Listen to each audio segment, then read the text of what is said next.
Dustin Hoffman had 2 Oscars, decades of fame, and a reputation that Hollywood respected. Then one interview in 2012 changed everything.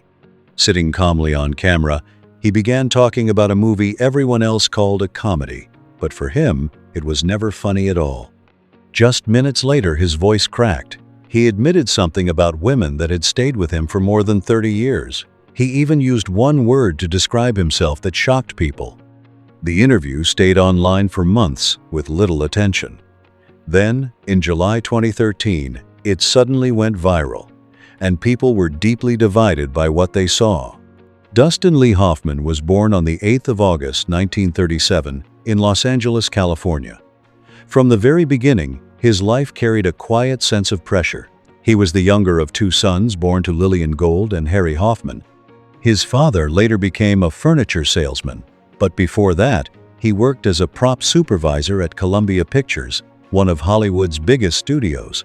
Even growing up close to the movie business, Dustin never felt like he truly belonged there. His family came from Jewish immigrant roots connected to Kyiv, Ukraine, and Iași, Romania. Even though they lived near Hollywood, their own life was far from glamorous. Money was always tight. His father kept buying homes the family struggled to afford, forcing them to move through working-class neighborhoods across Los Angeles. That constant uncertainty stayed with Dustin from an early age. Things were just as difficult at home. Hoffman later described his childhood as filled with tension. He once said that he and his brother were raised by 2 people who should not have had children. It was a painful statement, but it showed how deeply those years affected him. Money problems and constant conflict shaped how he viewed himself for years. Despite all those connections to Hollywood, Dustin still felt like an outsider. His older brother, Ronald, had a small role in Mr. Smith Goes to Washington in 1939. His mother played jazz piano, and his father spent years on studio lots. But Dustin saw himself as shy, awkward, and slow to find his place. He did not speak until he was 3 years old. He was still riding a scooter later than most kids, and he always felt like he was falling behind. That feeling never really left him. By the time he graduated from Los Angeles High School in 1955, he still had no clear direction. He enrolled at Santa Monica College with plans to study medicine, a practical path, but it did not last. Before long, he switched to studying piano at the Los Angeles Conservatory of Music, but that also faded away. Then an acting class almost happened by chance, and everything changed. For the first time, something truly connected with him. In 1956, at just 19 years old, he left Santa Monica College and joined the Pasadena Playhouse, one of the country's most respected acting schools. In less than 2 years, he had explored medicine, music, and acting. It may have looked confusing from the outside, but he was simply searching for something that felt real. Still, not everyone believed in him. When Dustin said he wanted to become an actor, his Aunt Pearl gave him words he never forgot. She looked at him and said he was not good-looking enough.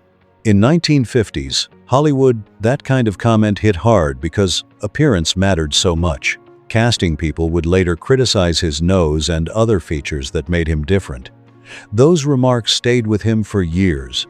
Years later, while preparing for Tootsie in 1982, Hoffman realized just how much those old insecurities had shaped his life. What started as one painful family comment became part of the drive that pushed him to prove people wrong. When he moved to New York in 1958, he did not arrive as a future star. He showed up with almost no money, sometimes having only around $50 to his name. He accepted any job he could find just to keep going. He worked as a toy demonstrator at Macy's, waited tables, and even worked as an attendant in a psychiatric ward. He bought clothes from Salvation Army stores because they were all he could afford, and whatever money he saved usually went straight into acting classes. This went on for nearly 8 long years. Small jobs, tiny apartments, and constant struggles filled his daily life before anyone finally noticed his talent. That's what makes his story stand out. Success did not happen overnight. It came after years of hard work, setbacks, and sacrifice. During those difficult years, he also lived alongside Gene Hackman and Robert Duvall. three young actors chasing the same dream long before any of them became household names.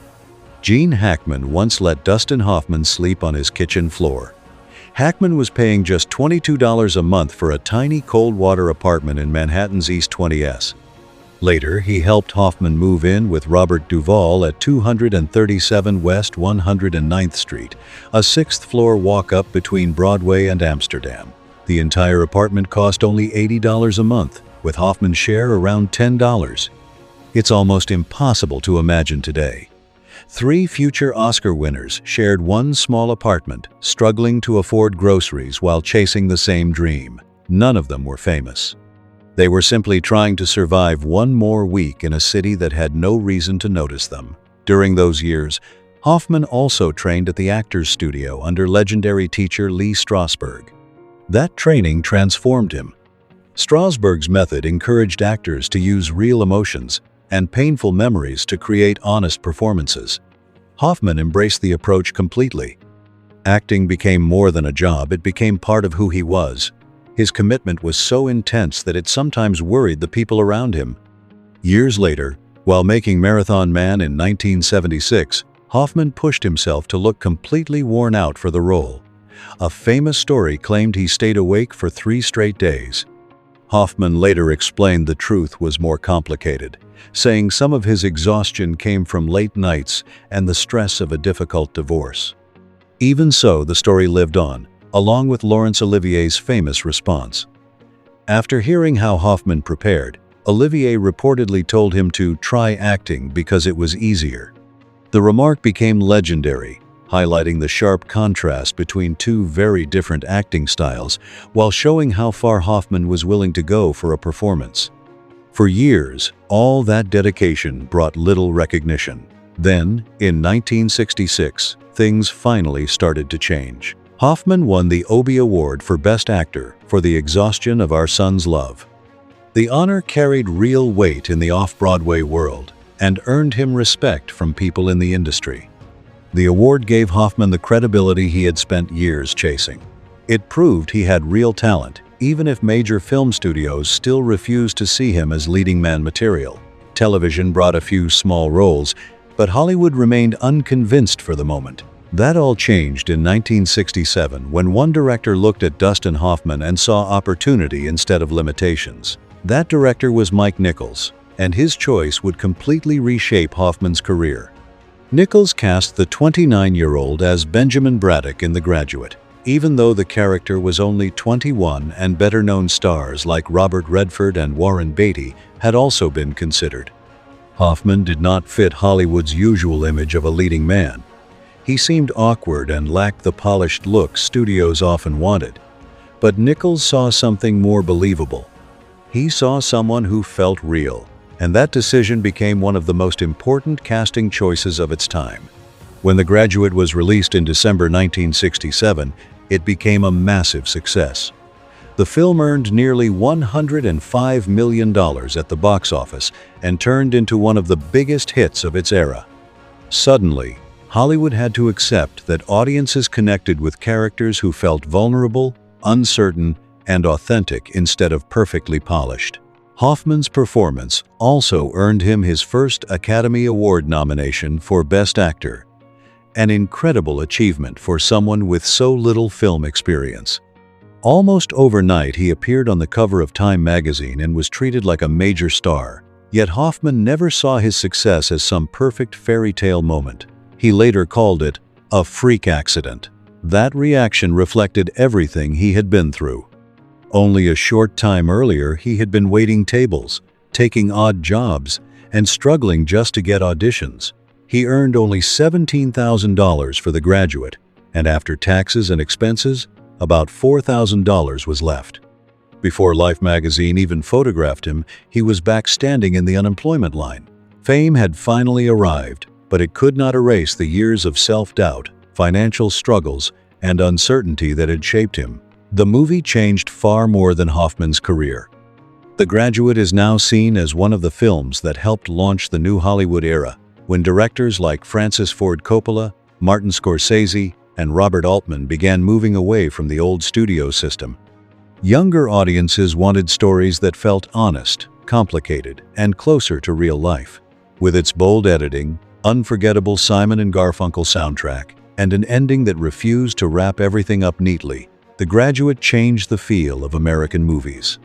Right at the center of that shift stood Hoffman, the actor many had dismissed as too plain, too short, too ethnic, or simply not right for the big screen. For years, that judgment followed Dustin Hoffman everywhere. In the 1960s, Hollywood favored leading men who were tall, clean-cut, and fit a very specific image. Hoffman stood around 5'6", with dark features and a look that broke the usual mold. Even after The Graduate made him a star, harsh comments kept coming. Life magazine famously wrote, "If his face were his fortune, he would be doomed to poverty." Robert Duvall once joked that Hoffman looked like Barbra Streisand in drag. Those remarks were cutting, but they also highlighted what made him different. The same qualities that once worked against him eventually made him one of the most recognizable actors of his generation. His face showed tension, vulnerability, and deep emotion. He did not simply walk through a scene, he drew people into it. That intensity also shaped stories about how seriously he approached acting. During Marathon Man in 1976, reports of Hoffman arriving on set looking pale, exhausted, and worn out added to the growing legend surrounding his dedication. Laurence Olivier represented a very different style. Known for discipline and technical skill, he believed strong performances came from craft rather than pushing personal limits. Their famous exchange became a symbol of two opposite approaches to acting, with Hoffman seeking realism through intense preparation and Olivier relying on experience and technique. Some stories from Hoffman's later career have also drawn criticism. During the filming of Kramer vs. Kramer in 1979, Meryl Streep said Hoffman unexpectedly slapped her during a scene without prior discussion, adding that she neither wanted nor needed that approach. Producer Stanley Jaffe also said Hoffman sometimes pushed and provoked Streep during filming in an effort to heighten emotional performances. These accounts have remained part of conversations about his working methods. They reflect ongoing debate over where intense artistic commitment ends and respect for fellow performers begins. Even the atmosphere on the set of Kramer vs. Kramer was often described as emotionally demanding, showing the complicated side of Hoffman's reputation. Justin Henry was only 8 years old during the filming of Kramer vs. Kramer. For one emotional scene, reports say Dustin Hoffman told the young actor that after filming ended, he might never see the cast and crew again. Justin became deeply emotional, and the tears continued even after the cameras stopped rolling. The moment has remained part of wider discussions about acting methods and where the line should be drawn. The performance became part of an award-winning film, and Justin Henry received an Academy Award nomination for Best Supporting Actor, becoming the youngest nominee ever in that category at the time. Even today, the story raises difficult questions about how far performers and filmmakers should go in pursuit of realism. Dustin Hoffman's career reached another milestone on the 14th of April 1980, when he won his first Academy Award for Best Actor for Kramer vs. Kramer. The film dominated the ceremony, also winning Best Picture, Best Director, Best Supporting Actress for Meryl Streep, and Best Adapted Screenplay. Then, on the 29th of March 1989, Hoffman returned to the Oscar stage and won Best Actor again for Rain Man. Winning 2 Oscars less than a decade apart confirmed that his success was no accident. In Kramer vs. Kramer, he portrayed a father struggling through a painful family crisis. In Rain Man, he played Raymond Babbitt, an autistic man whose unique perspective became the heart of the story. Together, the performances cemented Hoffman's place among the defining actors of his generation. His work on Rain Man involved months of preparation. Before filming began in 1987, Hoffman spent extensive time learning from autistic people and their families. He also visited UCLA's Autistic Savant program, where he met individuals whose experiences helped shape the role. That careful research gave Raymond Babbitt a level of detail that many viewers and experts found especially convincing. The results were remarkable. Over time, some researchers described Hoffman's portrayal as one of the most accurate depictions of savant syndrome shown in a major film. Audiences embraced it as well. Rain Man won 4 Academy Awards and earned more than $354 million worldwide, against a budget of about $25 million. It became one of the greatest achievements of Hoffman's career. Yet between those 2 Oscar victories, he also stepped away from Hollywood and entered one of the most demanding periods of his personal life. In 1984, Dustin Hoffman took on Death of a Salesman at Broadway's Broadhurst Theater. The production opened on the 29th of March 1984, exactly 5 years before he would win another Oscar for Rain Man. Hoffman played Willie Loman, one of American theater's most demanding roles, a man crushed by failure, fading dreams, pride, and loss. Hoffman later admitted the play affected him in a deeply personal way. From the first time he read it, he felt it reflected struggles inside his own family. That emotional connection made the performance especially powerful, but it also came with a heavy personal cost. The production was so highly praised that it was later adapted into a 1,985 CBS television film, allowing many more people to see his performance. What truly set Hoffman apart was not just the praise he received, but his incredible range. Few actors of his era moved so naturally between completely different kinds of roles while earning consistent respect from critics. In The Graduate, 1967, he played Benjamin Braddock, a lost young man caught in an affair with an older woman, even though Hoffman himself was already 29. He followed that with Papillon in 1973, alongside Steve McQueen, then portrayed journalist Carl Bernstein in All the President's Men, 1976, during the Watergate era. In Tootsie, 1982, he played an actor so desperate for work that he disguises himself as a woman, earning yet another Academy Award nomination. Across 4 decades, Hoffman built one of Hollywood's most respected careers. His performances earned 7 Academy Award nominations, proving he could move from comedy to drama, political stories to deeply emotional roles, while remaining believable every time. By the 22nd of April 1999, when the American Film Institute honored him, that remarkable legacy was firmly established. The AFI Life Achievement Award recognized far more than his popularity. It celebrated over 3 decades of outstanding work, beginning with The Graduate and continuing through films like Midnight Cowboy, Lenny, Kramer vs. Kramer, Tootsie, Rain Man, and Wag the Dog. Those 7 Oscar nominations placed him among the most recognized male actors in Academy history. Hoffman also became only the 27th person to receive the AFI honor, joining legendary names such as John Ford, James Cagney, and Orson Welles. Jack Nicholson presented the award, making the moment even more memorable as one film icon honored another. Even with all those achievements, one of the most revealing chapters of Hoffman's career came from Tootsie. While the finished movie became a beloved comedy, its path to the screen was anything but smooth. The project originally began with a much rougher screenplay titled Would I Lie to You? The project originally began as a play. In 1978, producer Charles Evans bought the rights for just $35,000. George Hamilton was once expected to star, but the production kept running into problems. Directors came and went. Dick Richards was hired and later replaced. Hal Ashby also joined before leaving. Eventually, Sidney Pollack stepped in and agreed to direct only if he had final cut.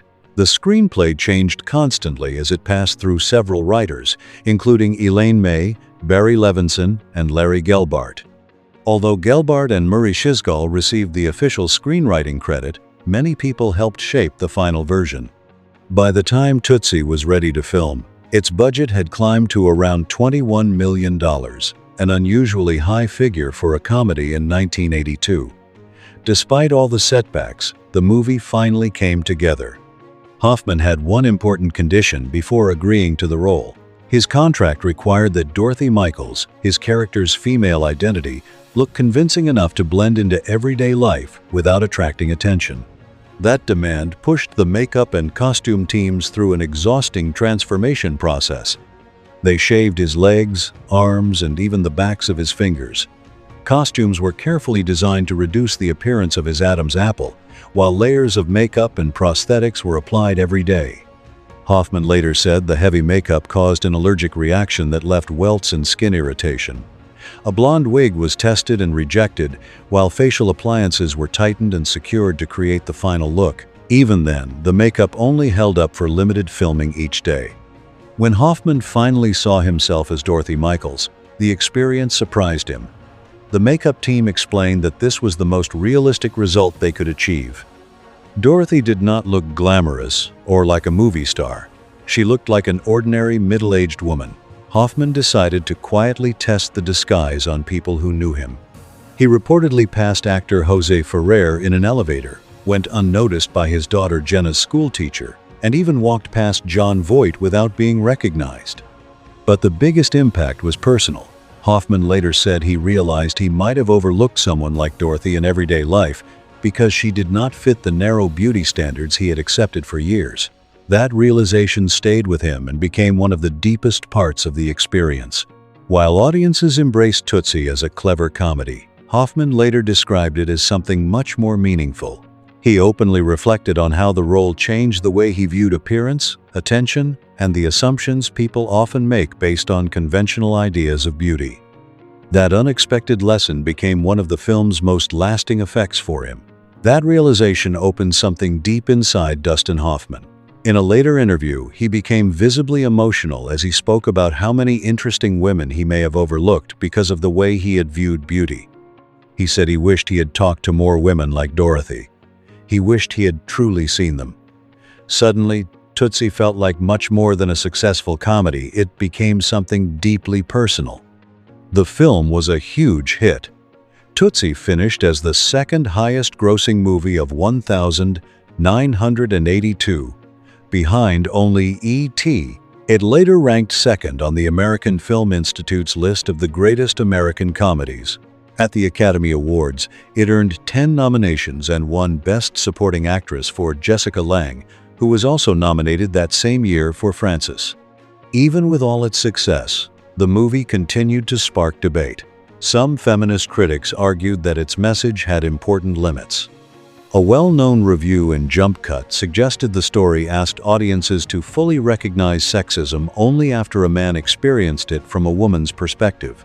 That discussion stayed connected to the film for years. While many praised Tootsie for its humor and compassion, others pointed out that women had long been speaking about these same issues without receiving the same level of public attention. Decades later, that conversation returned in an unexpected way. In December 2012, the American Film Institute recorded a retrospective interview with Hoffman and uploaded part of it to YouTube on December 17. At first, the video attracted little attention. Then, on July 8 and 9 of 2013, it suddenly spread across the internet. Within a day, millions of people were watching Hoffman quietly reflect on Tootsie while struggling to hold back tears. He explained that seeing himself as Dorothy during the makeup test had forced him to confront how he had judged women for much of his life. Hoffman said he went home, spoke with his wife, and cried. He realized he needed to make the film because the experience revealed something about himself that he could no longer ignore. One word from that interview stayed with many viewers. Hoffman said he had been brainwashed. He used the term to describe his own thinking, saying he believed cultural beauty standards had shaped the way he viewed people. He reflected that he had likely missed opportunities to truly know many women because of those assumptions. For a man with 2 Oscars, decades of fame, and one of Hollywood's longest careers, it felt like a surprising confession. In that same interview, Hoffman made another comment that quickly spread online. Speaking about Tootsie, he said, "That was never a comedy for me." That single sentence changed how many people viewed the film. What many had remembered as a lighthearted comedy suddenly seemed connected to something much deeper, a personal reflection on beauty standards, how women are treated, and how easily people can be overlooked. But the interview also sparked immediate criticism. On the 9th of July 2013, Tyler Coates of Flavor Wire argued that Hoffman was being widely praised for recognizing sexism in ways women had been describing for years without receiving the same attention. A few days later, on July 17, the Women's Media Center echoed a similar point. The organization argued that when a famous man speaks openly about sexism, he is often praised for his honesty, while women discussing the same issues are more likely to face skepticism or harsher judgment. As a result, Hoffman's viral interview became part of a much larger conversation. On one hand, many viewers saw a man openly examining his own past assumptions. On the other, some critics believe the public reaction reflected the same imbalance the interview seemed to challenge. That debate continued for years before another chapter dramatically changed the conversation. On the 1st of November 2017, writer Anna Graham Hunter published an article in The Hollywood Reporter accusing Hoffman of repeated sexual harassment while she was a 17-year-old production assistant working on the 1985 television adaptation of Death of a Salesman. Her account drew significant attention because she said she had kept a diary during that period. According to the report, those entries described specific events, conversations, and locations, giving additional context to her allegations. The age difference also became a major focus. Hunter was a teenager, while Hoffman was 48.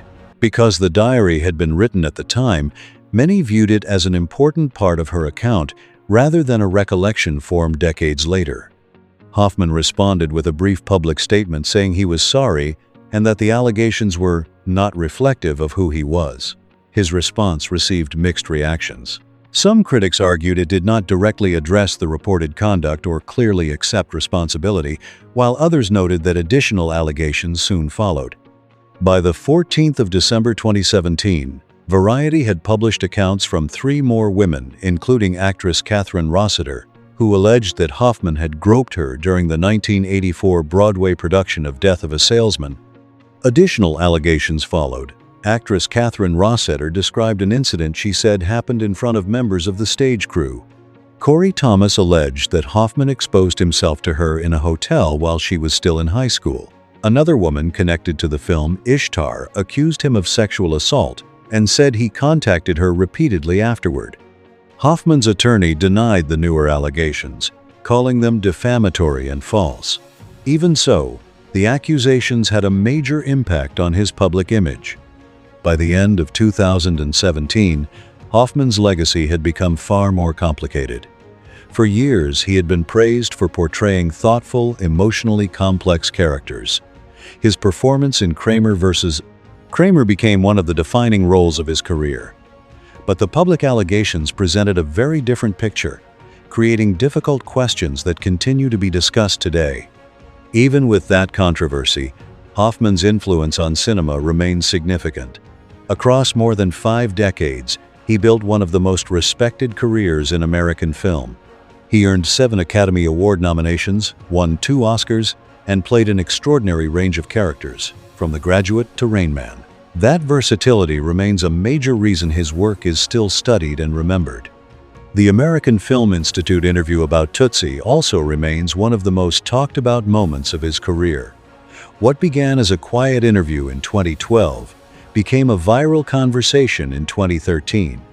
It encouraged people to think about beauty standards, gender, and the ways people can be overlooked. At the same time, it sparked wider discussions about whose voices are heard, whose experiences receive attention, and how public conversations around these issues continue to evolve. Dustin Hoffman's story remains one of remarkable achievements, personal reflection, and lasting controversy. His career left a major mark on film history, while the debates surrounding his legacy continue to shape how many people view his work today. If you found this story interesting, make sure to like the video, subscribe to the channel, share it with someone who enjoys Hollywood history, and leave a comment below with your thoughts. Thanks for watching, and we'll see you in the next video.